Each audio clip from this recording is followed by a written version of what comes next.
الحمدللہ رب العالمین والصلاة والسلام علی رسولہ الکریم، اما بعد فاعوذ باللہ من الشیطان الرجیم، بسم اللہ الرحمن الرحیم۔ عبدالرؤف قادری قربانی کے مسائل کے ساتھ آپ کے سامنے حاضر ہیں۔ آج ہم کس شخص پر قربانی واجب ہے اس حوالے سے سنیں گے۔ 5 شرائط ہیں جن پر قربانی واجب ہوتی ہے۔ نمبر 1، مسلمان پر قربانی واجب ہے۔ اگر کوئی غیر مسلم ہے تو جب تک وہ مسلمان نہیں ہے تو اسلام کے تمام اعمال کا وہ مکلف بھی نہیں ہے، اس لیے اس پر قربانی بھی واجب نہیں ہے۔ ٹھیک اسی طرح جو شخص آزاد ہے اس پر قربانی واجب ہے۔ آج کے دور میں چونکہ غلاموں والا نظام ہے ہی نہیں، اس لیے اگر غلاموں والا نظام ہو تو غلاموں پر قربانی واجب نہیں ہے۔ نمبر 3، مقیم۔ کچھ افراد سفر پر نکلے ہوتے ہیں، اپنے گھر سے دور کہیں نکلے ہوتے ہیں، جو شرعی مسافر کہلاتے ہیں، ان پر قربانی واجب شریعت کی طرف سے نہیں ہوتی۔ نمبر 4، جو عاقل ہے، اگر کوئی شخص پاگل ہے یا جس کی ذہنی توازن درست نہیں ہے اس پر قربانی واجب نہیں ہے۔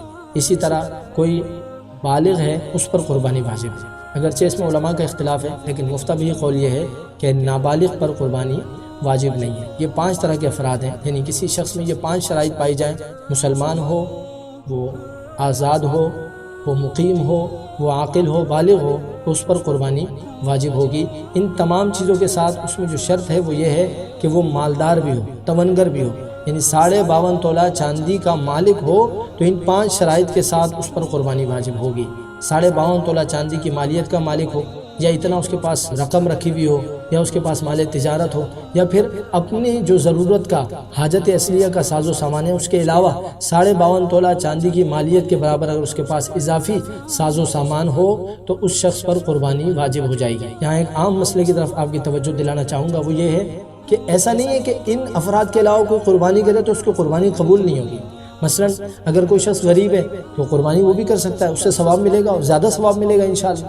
اسی طرح کوئی شخص نابالغ ہے، اس کے بچے نابالغ ہیں، وہ اپنے بچوں کی طرف سے قربانی کرنا چاہتا ہے تو وہ ان کی بھی کر سکتا ہے۔ اسی طرح کوئی شخص پاگل ہے، اس پر قربانی نہیں ہے، اس کا بھائی یا اس کا والد اس کی طرف سے قربانی کرنا چاہتا ہے تو قربانی ہو جائے گی۔ اسی طرح کوئی شخص اپنے شہر سے دور سفر پر گیا ہوا ہے تو قربانی وہ کر سکتا ہے، اس پر شریعت کی طرف سے واجب نہیں ہے، لیکن اگر وہ کر لے گا تو ثواب ضرور پائے گا۔